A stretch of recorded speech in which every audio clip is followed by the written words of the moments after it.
But sometimes the reason to move away from Avaya to the cloud has nothing to do with the cloud services or the recent trends. Many businesses are worried about Avaya's recent Chapter 11 experiences and concerned that Avaya itself may not survive as a company.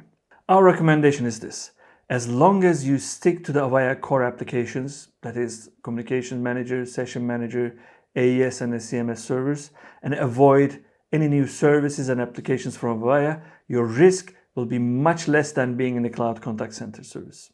No matter what happens to Avaya as a company, core features such as Avaya Communication Manager, Session Manager, CMS, AES will always be maintained by the new owners because of its huge install base worldwide.